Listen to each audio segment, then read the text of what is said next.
मेरी उम्र 35 साल थी। मेरा नाम सपना था और मैं अपने घर की सबसे आखिरी लड़की थी जिसकी शादी होना बाकी थी। और शादी इसलिए नहीं हो रही थी क्योंकि मेरा वजन बहुत ज़्यादा था। जो भी आता मेरे मोटापा को देखकर वापस चला जाता। अब तो मेरा दिल टूटने लगा था। मैं अपने मोटापे को कम करने के लिए कई नुस्खा कर चुकी थी, मगर कोई भी काम नहीं आया था। इन्हीं दिनों अम्मा ने देख देख कर भाई की शादी कर दी, क्योंकि मेरी वजह से भाई की शादी भी रुकी हुई थी और भाई अब मुझे बद्दुआएं देने लगा था। अम्मा ने सोचा बेटी की शादी फिर हो जाएगी, अब बेटे की ही शादी करती हूँ। बहू घर आएगी तो कोई ना कोई नया रिश्ता भी हाथ आएगा। और फिर अम्मा जब भाभी को ब्याह कर लाई तो मैं देखती ही रह गई। भाभी इंतहाई खूबसूरत पतली बदन वाली गोरी चिट्टी लड़की थी। उसे जो देखता देखता ही रह जाता। मैं बहुत खुश हुई थी, लेकिन मुझे थोड़ा सा जलन भी हुआ था। थोड़े ही दिनों में मेरी भाभी से दोस्ती हो गई थी। भाभी मुझसे बातचीत नहीं करती थी, लेकिन मैं उसे उसकी स्मार्टनेस का राज पूछना चाहती थी। कुछ दिन में ही मेरी भाभी के साथ बहुत ही अच्छी दोस्ती हो गई। अब भाभी मुझसे कहती कि तुम भी जल्दी से शादी कर लो। मैं भाभी से पूछती कि मैं शादी कैसे कर लूं? मेरे पास तो ना आप ही जैसी खूबसूरती है, न ही मेरा वजन ऐसा है कि कोई मुझे नजर भर के देखे भी। भाभी बोली इसमें क्या है, मैं तुम्हारा सारा इलाज कर दूंगी। मैं भाभी को हैरान होकर देखने लगी कि भाभी मेरा इलाज कैसे करेगी। बोली कि तू अभी कपड़ा बदल ले, हम डॉक्टर के क्लिनिक चलते हैं। मैं बहुत ज़्यादा खुश हो गई। मुझे तो यकीन नहीं आ रहा था। आज पहली बार किसी ने मुझे डॉक्टर के पास जाने को कहा था, वरना सभी लोग यही कहते कि तू रोटी बहुत खाती है, कम कर ले तो ठीक हो जाएगी। भाभी ने बाहर जाकर एक रिक्शा रोका, फिर मुझे बड़ी आहिस्ता के साथ उसमें बैठने को कहा। बोली चलो मैं तुम्हें क्लिनिक में लेकर चलती हूँ। मैं बहुत खुशी खुशी भाभी के साथ बैठी। हम तकरीबन आधे घंटे में एक क्लिनिक में पहुंचे थे, मगर मुझे बड़ी हैरत हुई थी कि इस क्लिनिक पर कोई बोर्ड वगैरह नहीं लगा हुआ था, न ही इसमें ज़्यादा लोग थे। मेरे जैसी कुछ औरतें वहां बैठी हुई थी, जबकि कुछ औरतें के चेहरे पर बड़े बड़े दाग दाने और धब्बे थे। उनको देखकर मुझे अपना काफी बेहतर लगा। थोड़ी ही देर के बाद एक लड़की अंदर आई, उन सब औरतों को देखने लगी जो कि उस कमरे में बैठी हुई थी। फिर उसकी नज़र मुझ पर पड़ी तो उसने अजीब से अंदाज में मुस्कुराते हुए मेरी भाभी को इशारा किया। भाभी ने भी उसे इशारों में कुछ कहा। मुझे लेकर बाहर आ गई। वो औरत मुझे देखकर बहुत खुश हुई। भाभी ने मुझे कहा कि यह औरत जो भी पूछे उसका सीधा जवाब दे देना, फिर यही तुम्हें बड़ी डॉक्टरनी के पास लेकर जाएगी। इससे तुम्हारा मसला हल हो जाएगा। मुझे क्या पता था कि मेरी किस्मत बदलने वाली है और भाभी पर भरोसा करके मैं एक बहुत बड़ी गलती करने वाली हूँ। वो लड़की मुझे कमरे में लेकर गई। वहां पर भाभी मौजूद नहीं थी। मुझसे कहने लगी तुम्हारे मोटापे को नापना पड़ेगा, पता लगाना पड़ेगा कि जिस्म में पानी कितना है और चर्बी कितनी। तुम इस बेड पर लेट जाओ, मैं मशीन लेकर आती हूँ। मैं बहुत हैरान हुई, लेकिन भाभी ने कहा था कि चुपचाप इस औरत की बात मान लेना, ऐसा न हो कि बाद में कोई मसला हो। मैंने फौरन ही बेड पर लेटकर उसके कहने के मुताबिक आंखें बंद कर ली। उसके बाद भगवान जाने क्या हुआ, मैं नहीं जानती। कुछ ही देर गुजरे थे कि आवाज आने लगी। शायद वो औरत कमरे में दाखिल हुई थी। बस फिर क्या था, मेरी आंखों पर किसी ने पट्टी बांधी। मुझे बहुत डर लग रहा था क्योंकि भाभी भी आसपास नहीं थी। पट्टी बांधने के बाद मुझे पता नहीं चला। फिर जब मेरी पट्टी खुली तो मैं बिल्कुल वैसी की वैसी ही थी। मुझमें कोई बदलाव नहीं आई थी और यह अमल तकरीबन 5 से 7 मिनट का था। अलबत्ता मुझे अपने पूरे जिस्म में जलन सी महसूस होने लगी। मैंने उस औरत से पूछा कि ये क्या था, मेरे साथ तुमने क्या किया है? बोली कि मैंने तुम्हारा अल्ट्रासाउंड किया है। इसमें हैरान करने वाली कौन सी बात है? अल्ट्रासाउंड? मेरे दिमाग में फिर से बातें फिरने लगी। अल्ट्रासाउंड तो उन औरतों का किया जाता है जिनको कोई बच्चे वगैरह का मसला हो। फिर अल्ट्रासाउंड के लिए पेट पर एक खास किस्म का पानी लगाया जाता है और मशीनें भी दूसरी होती हैं। इस औरत ने तो मुझे हाथ तक नहीं लगाया था। फिर कौन सा अल्ट्रासाउंड था जो बिना देखे हो गया? मुझे बहुत अजीब लग रहा था। फिर वो मुझे अपने सामने बिठाकर मुझसे बातें करने लगी कि तुम्हें कब से मोटापा है, खाती कितना हो। मेरी सारी बातें जो मैं बोल रही थी वो एक कॉपी पर लिखती जा रही थी। यहाँ तक कि सारी जानकारी पूरी हो गई तो उसने मुझसे कहा अब तुम बाहर जाओ और अपनी भाभी को अंदर भेजो। मैं डरते डरते बाहर चली गई। मुझे तो पता नहीं था कि मेरा वजन कम भी हो पाएगा या नहीं। भाभी को मैंने अंदर कमरे में भेज दिया। खुद मैं दरवाजे के बाहर खड़ी हो गई। मुझे दरअसल अजीब लग रहा था कि मैं यहाँ खड़ी रही। मैं तभी दरवाजे के करीब जाकर खड़ी हो गई तो मेरे कानों में भाभी और उस औरत की बातें पड़ने लगी। यूं कहिए कि बातों की आवाज़ बढ़ने लगी। तभी मुझे अंदर से हंसने की आवाज़ आई। तब मैं हैरान हो गई कि भाभी की इस औरत से अच्छी दोस्ती थी या इसे जानती थी पहले से ही, क्योंकि उन दोनों के हंसने की आवाज़ें बाहर तक आ रही थी। खैर मैं कुछ कर नहीं सकती थी। मेरी भाभी ही मेरा सब कुछ थी। भाभी थोड़ी देर के बाद कमरे से बाहर आईं। उनका चेहरा बिल्कुल सपाट था। कहने लगी, जल्दी से घर चलो, अब काफ़ी देर हो गई है। तुम्हारा भाई भी आने वाला होगा। मैं भाभी की इस हड़बड़ी को समझ नहीं पाई। मैं उसके पीछे पीछे आ गई। भाभी ने फौरन ही जाकर रोड पर एक रिक्शा किया और उसमें बैठ गई। रास्ता पूरा भाभी ने मुझसे कोई बात नहीं की। वो गुमसुम ही रही थी। आधे घंटे में हम घर पहुंच गए। भाभी ने रिक्शे वाले को पैसे दिए और वापस भेज दिया। रिक्शे वाला मुझे देखकर बड़ी अफसोस भरी नजरों से देख रहा था। लगता था जैसे उसे कुछ मालूम हो, मुझे बताना चाहता हो। उसने मुझे आवाज भी दी, रुकिए, बात सुने। भाभी ने उसे झिड़क कर वहां से भगा दिया था। मैं बहुत परेशान हुई थी। मेरा तो दिल चाह रहा था कि मैं भाभी से सारी बातें पूछ लूं, उनसे कहूं कि मैं भाई को बता दूंगी, लेकिन मैं क्या कर सकती थी। मेरा वजन बहुत ज्यादा था और इसके लिए भाभी ने ही मेरा इलाज करवाना था। जैसे ही हम घर में दाखिल हुए, भाभी मुझसे बात करने की बजाय सीधे अपने कमरे में चली गई। मैं भी उनके पीछे पीछे गई कि शायद वो मुझे मेरे इलाज के बारे में कुछ बताएंगी, मगर उन्होंने फौरन से दरवाजा बंद कर लिया और मैं बाहर भूत की तरह खड़ी देखने लगी। काफी देर भाभी का इंतजार किया मगर वो कमरे से बाहर नहीं निकली। मैं इसी तरह अजीब अजीब ख्याल सोचकर अपने कमरे में आ गई। तभी अम्मा ने मुझे बुलाया, कहा कि भाभी तुमको बुला रही हैं। मैं बाहर गई तो भाभी बहुत खुश लग रही थी। मेरे गले लगकर बोली, तू तो मेरी सबसे अच्छी बहन है। मैं आज बहुत खुश हूँ। तेरा इलाज तो हो ही जाएगा। मुझे भी बहुत खुशी हुई। भाभी के चेहरे से खुशी के रंग छलक रहे थे। उन्होंने मुझे अपने पर्स से 1000 रुपए निकाल कर दी और बोली, लो, जो भी दिल करे मेरी तरफ से खा लेना। मैं परेशान होकर बोली, भाभी तो मुझे मोटापे के इलाज के लिए लेकर गई थी और अब खाने के लिए मुझे पैसे दे रही हैं। ये क्या बात हुई? मेरे पूछने पर भाभी हंस पड़ी। अरे इसमें क्या बात है, तुम खाना पीना कर लो, कल से तुम अच्छी तरह से डाइटिंग करना और मैं तुम्हारा इलाज भी करूंगी। और हाँ, उस डॉक्टरनी ने तो मुझे दवा भी दी है। उस दवा से 2 हफ्ते में तुम्हारे पेट की चर्बी पिघल कर खत्म हो जाएगी। ये बात सुनकर मैं बहुत खुश हुई। अच्छा, सच में? मुझे तो लगा था कि इसमें कुछ खतरे वाली बात है। यही कि शायद मैं लाइलाज हूँ या मेरा कोई इलाज नहीं हो सकता। मेरी बात पर भाभी हंस पड़ी और फिर बड़ी ही शैतानी मुस्कुराहट चेहरे पर सजाकर बोली, तुम्हारा इलाज मुमकिन है मेरी जान, बस तुम्हें थोड़ा सब्र करने की जरूरत है। भाभी की ऐसी बातें सुनकर मैं फिर खामोश हो गई। इस हल्ले गुल्ले में पता ही नहीं चला कब मेरा बड़ा भाई भी घर आ गया। मैंने और नवीन ने खूब मजा किया। हम लोगों ने बाहर से खाना मंगवाया और खाया। इन सब में अपनी दवा के बारे में भूल गई थी। सब कामों से फारिग होकर भाभी मेरे कमरे में आई। उनके हाथ में छोटी सी शीशी की बोतल थी। मेरी तरफ देखते ही बोली थी, डॉक्टरनी ने मुझे दी है, इससे क्या होगा, ये तो बहुत थोड़ी सी दवा है। मैंने कहा था, नहीं, इसी से तो असर होगा, यह बहुत असरदार दवा है। यह कहकर भाभी ने वो बोतल मुझे दिखाई। उसमें किसी खास किस्म का तेल था। भाभी ने मुझे बताया कि इसे नाक में डालकर रात भर सो जाना है। सुबह उठूंगी तो मेरा वजन कम होने के लिए मेरे जिस्म में बहुत सारी बदलाव आनी शुरू हो जाएगी। भाभी की बात सुनकर मैं बहुत खुश हुई। भाभी ने कहा कि यह दवा बहुत महंगी है। मैंने तुम्हारे लिए 10,000 रुपए की ली है। इसको बहुत ख्याल करना, एक एक कतरा तेल का नाक में डालती रहना, इससे तुम्हें बहुत ज्यादा मदद मिलेगी। मैं भाभी की बात सुनकर बहुत शुक्रगुजार हुई। फिर अचानक भाभी को कुछ याद आया और वो बोली, बात सुनो, तुम इस दवा को खाने के बाद अपने कमरे में ही रहना, इधर उधर ना जाना, इससे नींद बहुत आती है। जी भाभी, मैं कहीं नहीं जाऊंगी, आप फिक्र न करें, पूरा कोर्स करूंगी। बहुत अच्छी बात है, चलो मैं चलती हूँ, रात बहुत हो गई है।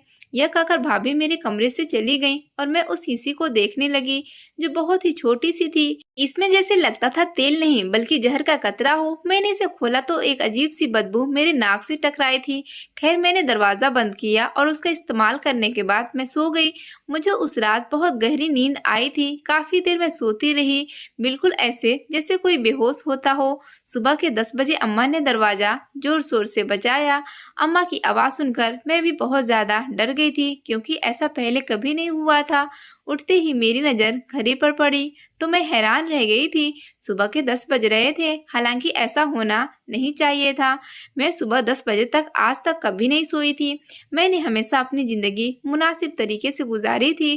फिर जैसे ही मैंने दरवाज़ा खोला तो अम्मा पर नज़र पड़ते ही परेशान होकर मुझे देखने लगी। अरे बेटी, क्या हुआ? तुम तो बहुत जल्दी उठ जाया करती हो, आज ऐसी क्या बात हो गई? अम्मा के कहने पर मैं सच में खुद को हैरत से देखने लगी। मेरे जिस्म से भी बदबू आ रही थी। मुझे लगा जैसे मैं किसी कीचड़ में सोई हूँ, क्योंकि मेरे कपड़ों से भी अजीब किस्म की बदबू आ रही थी, जिसे सूंघा नहीं जा रहा था। वो तो शुक्र है अम्मा ने इस बात को महसूस नहीं किया। मैं नाश्ते पर जाने से पहले नहाने के लिए अपने कमरे में चली गई। नहा धोकर बाहर निकली। अपने को तरोताजा महसूस हुआ। मुझे बहुत बुरा भी लग रहा था। इस तरह सोने से मेरे कपड़े पहले बदबूदार कभी नहीं हुए थे, लेकिन आज तो एक अजीब ही मामला मेरे साथ पेश आ रहा था। थोड़ी ही देर बाद मैं नाश्ते पर गई। भाभी भी मेरे साथ बैठी थी। मुझे देखकर भाभी बहुत खुश हो रही थी। बोली कि रात को नींद कैसे आई। मैं भाभी को यह भी नहीं कह सकती थी कि मुझे बहुत ज़्यादा नींद आई, बल्कि नशे वाली नींद आई, क्योंकि अम्मा भी साथ बैठी थी और हो सकता था कि वह मुझे इस बात पर भी डांटती कि तुम भाभी के साथ अकेली क्लिनिक में क्यों गई थी। यूँ मैं चुप रही। थोड़ी देर बाद भाभी ने खुद ही मुझे अपने कमरे में आने का इशारा किया। मैं जैसे ही उनके कमरे में गई तो भाभी बहुत खुश थी। बोली कि देखो सपना, वजन एकदम कम नहीं होता, तो उन्हें कुछ महीने मेहनत करना पड़ेगा। इस तेल का बाकायदगी से इस्तेमाल करना होगा। लेकिन इससे पहले मैं तुम्हारा एक और जगह टेस्ट करवाना चाहती हूँ। उस टेस्ट के बाद ज़्यादा अच्छे से पता चलेगा कि तुम्हें कौन सी दवा की ज़रूरत है। तुम तो जानती हो तुम्हारा मोटापा खतरनाक हद तक बढ़ चुका है। अगर तुम किसी से शादी करोगी तो वो तो तुम्हें अपनी माँ के बराबर समझेगा कि तुम्हारा वजन 50 साल की औरत से भी ज्यादा है। यह बात सुनकर मैं डर गई। मैंने कहा, भाभी, आपने जो टेस्ट करवाना है मैं आपके साथ चलने को तैयार हूँ, लेकिन भगवान के लिए मेरे मोटापे का कुछ करें। भाभी ने भी डॉक्टरी का कोर्स किया था, इसलिए मुझे उन पर बहुत ज़्यादा भरोसा था। भाभी ने कहा कि आज शाम को चलेंगे। शाम को मैं तैयार हो गई। भाभी ने उसी तरह रिक्शे वाला बुलवाया। मुझे लेकर उसी क्लिनिक चली गई। मैं इस बार पूरी इत्मीनान थी, क्योंकि हम पहले भी मैं यहाँ आ चुके थे। भाभी बोली, तुम इस तरह कुर्सी पर बैठ जाओ, मैं थोड़ी देर बाद डॉक्टर साहिबा को लेकर आती हूँ।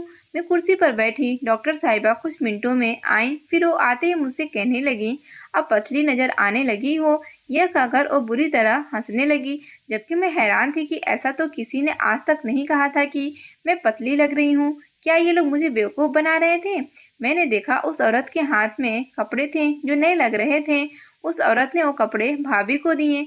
भाभी ने उस कपड़े को लाकर मुझे दिए और बोली, जाओ जाकर बाथरूम में ये कपड़े बदल कर आओ। फिर क्या, इसी में तुम्हारा चेकअप होगा। मैंने कपड़े देखे तो ओ तो किसी दुल्हन के जैसे कपड़े थे। लग रहा था कि इन कपड़ों में मेरा चेकअप का कोई बंदोबस्त होगा, क्योंकि ये कपड़े अस्पताल के हरगिज न थे। मैं हल्के नीले कपड़ों से वाकिफ थी। वो तो बहुत पहनने में आराम होते हैं, जबकि ये कपड़े बहुत ज़्यादा चमकीले भड़कीले थे। मैं हैरत निगाहों से भाभी को और उस लड़की को देखने लगी। अरे जाओ भी, पहन कर आओ ना, मैं तुम्हारा इंतज़ार कर रही हूँ। मेरे पास इतना वक्त नहीं है, मेरे पास और भी मरीज हैं। इसके बाद मैं उसके रूम में आ गई। मैं बाथरूम में जाकर वह कपड़े लटकाए और चेंज करके बाहर आ गई। वो कपड़े मुझे पूरे थे, वरना इस तरह के कपड़े कभी मुझे पूरे नहीं आते थे। वो औरत मुझे कपड़े पहनाकर एक कमरे में ले गई। मुझसे कहने लगी कि तुम यहीं थोड़ी देर बैठे रहो, और हाँ, तुम्हें सामने उस शीशे को देखना है, हिलना डुलना नहीं है। मैं उस औरत की हिदायत पर अमल करने लगी। सामने एक कदम पर शीशा रखा हुआ था, मैं जिसे देख रही थी। यहाँ मुझे बैठे काफी देर हो चुकी थी। फिर उसने मुझे कहा कि तुम उठकर खड़ी हो जाओ और हिलना नहीं, तुम्हारे लिए मसला हो जाएगा। मैं तुम्हारे चेकअप के लिए बहुत बड़ी मशीन कमरे में सेट कर चुकी हूँ, उससे तुम्हारा चेकअप हो जाएगा। फिर उसने मुझसे कुछ और भी बातें की और बोली, अब तुम लोग घर चले जाओ, मुझसे 3 हफ्ते के बाद मुलाकात करना। जो दवा मैंने तुम्हें दी थी वो तुम पर असर कर रही है, उसके बाद से तुम ठीक होने लग जाओगी।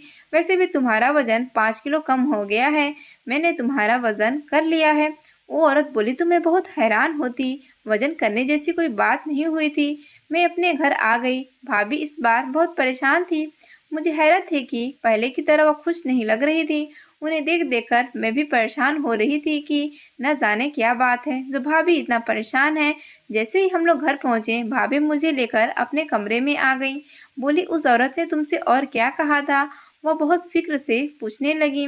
कुछ भी नहीं कहा था, उसने मेरा चेकअप किया। लेकिन भाभी, इन कपड़ों में चेकअप कौन करता है? मैंने परेशानी से पूछा था। हाँ, तो इस बात से फिक्र नहीं करो, बस तुम्हारा रिश्ता जल्द ही हो जाएगा। तुम वाकई में पतली लगती हो। अब भाभी ने भी खुशामद लहजे में कहा तो मैं चुप हो गई कि शायद सब कह रहे हैं तो फिर पतली लग रही होंगी। फिर भाभी ने मुझे बताया कि तुम्हारी पतली लगने की वजह से अब मैं तुम्हारा लिए रिश्ता लाऊंगी, पर फिक्र नहीं करो। भाभी ने कहा, मैं तुम्हारे लिए बहुत अच्छा रिश्ता लाऊंगी। तो भाभी ने ये कहा था तो मैं खुश हो गई थी, लेकिन घर में किसी ने भी मेरी वजन के बारे में कोई बात नहीं की। 2 दिन के बाद भाभी ने मुझसे कहा, मैं एक और रिश्ता तुम्हें दिखाना चाहती हूँ, तुम्हें पसंद हुआ तो बताना। वो लोग हमारे घर आ गए। 2 दिन बाद ही मेहमान बनकर तकरीबन एक पूरा खानदान हमारे घर आया। भाभी ने उन सबको यही बताया था कि मेरी ननद का रिश्ता अभी तक नहीं हुआ, मगर वो सब लोग तो जैसे मुझे पहले से जानते हैं। अरे ये तो वही है, उनमें से एक औरत ने कहा। फिर उस लड़की को कुछ दिखाने लगी, बोली कि ये तो वही है। नहीं, ये तो बहुत मोटी है। भाई, पहले ही हमारे खानदान में ऐसी लड़कियों का मजाक बनता है, चलो यहाँ से। उन लोगों ने तो सामने ही कह दिया मैं मोटी लगती हूँ और ऐसी लड़की से रिश्ता नहीं कर सकते। दिल टूटा था, मगर मैं खामोश रही। वैसे भी भाभी ने कहा था कि अगर तुम्हारी शादी या रिश्ता इन लोगों के साथ नहीं होता तो फिर मैं अपने भाई से तुम्हारी शादी खुद करवाऊंगी। तुम इस बात की फिक्र नहीं करो। इनके जाने के बाद भाभी मुझे तसल्ली देने लगी और बोली, ये आखिरी लोग थे जिन पर मैंने भरोसा किया। बस तुम फिक्र नहीं करो, मैंने अपने भाई से सारी बात कर ली है। अगर वो तुमसे शादी करेगा तो तुम्हारी जिंदगी संवर जाएगी। बस तुम थोड़ा एक्सरसाइज भी किया करो। मेरा भाई भी तुम्हें डॉक्टर के पास लेकर जाएगा, उससे तुम ठीक हो जाओगी। मैंने भगवान का धन्यवाद किया। कुछ ही दिनों में भाभी का भाई मेरे लिए रिश्ता लेकर आ गया। उन्होंने मुझे देखा तक नहीं और मेरी शादी की तारीख तय कर दी। मैं बहुत खुश थी, आखिर भाभी का दिया हुआ टोटका काम कर गया। लेकिन भाभी ने मुझे सख्ती से मना कर रखा था कि आइंदा वो दवा इस्तेमाल नहीं करना, उससे तुम्हें बहुत नींद आती है। मैंने भाभी की बात समझ ली थी, तो मैंने वह दवा इस्तेमाल करना छोड़ दी। मेरे लिए जिंदगी बहुत आसान हो गई थी। मेरा पति मुझे देखते ही मुझ पर फिदा हो गया। बोला कि तुम मुझे बहुत अच्छी लगती हो, तुम बहुत खूबसूरत हो। मैंने तो सिर्फ अपनी बहन के लिए तुमसे शादी की है, अपनी बहन का घर बचाने के लिए, वरना तुम जैसी औरत से मैं कभी शादी न करता। शायद यह सोचकर कि तुम्हारा वजन ज्यादा है, मगर तुम्हारी असल खूबसूरती मैंने आज देखी है। क्यों? बहन का घर बचाने के लिए क्यों? मैंने अपने पति से पूछा तो वो बोला, मैं तुम्हें यह बात नहीं बता सकता। मेरी बहन ने मुझे कसम दी है, वरना अगर मैं तुमको यह बात बता दूंगा तो वह नाराज होगी। मैंने अपने पति से बड़ी मुश्किल से यह बात निकलवा पाई और बात सुनकर मेरे रोंगटे खड़े हो गए। कहने लगा कि मेरी बहन तुम्हारे मोटापे का इलाज नहीं कर रही थी, दरअसल तुम्हें इस्तेमाल करके पैसे कमाना चाहती थी। उसको अपने ब्रांड के मॉडलिंग के लिए बहुत ही मोटी औरत की जरूरत थी। इसी वजह से वो तुमको एक एजेंसी के पास लेकर भी गई थी, मगर उसने उन लोगों से कहा कि तुम इस तरह तस्वीरें नहीं बनवाओगी और तुमको कोई बहाना करके दे, कुछ ऐसा। तो उसने ये सिलसिला चलाया। 1-2 तस्वीरें तुम्हारी मैगजीन में भी छप गई, लेकिन इस बात पर तुम्हारी भाभी बहुत परेशान हुई क्योंकि तुम मशहूर होने लगी थी और यह बात अगर तुम्हारे भाई को पता चल जाती तो वो मेरी बहन को तलाक दे देता। बस इसीलिए उसने तुम्हारी शादी का बंदोबस्त मुझसे कर दिया। मेरा पति यह कहकर तो खामोश हो गया। मेरे जहन में आंधी तूफान की तरह पिछले गुजरे वाकया चलने लगे। मैं सोच भी नहीं सकती थी कि भाभी मुझे अपने पैसों के लिए इस्तेमाल करेंगी। वो भी एक अच्छे घराने से ताल्लुक रखती थी। लेकिन अच्छी बात यह थी कि उसने अपने नुकसान का भुगतान कर दिया था। अपने भाई से मेरी शादी का बंदोबस्त कर दिया ताकि मैं जमाने भर में जलील और रुस्वा न हूँ।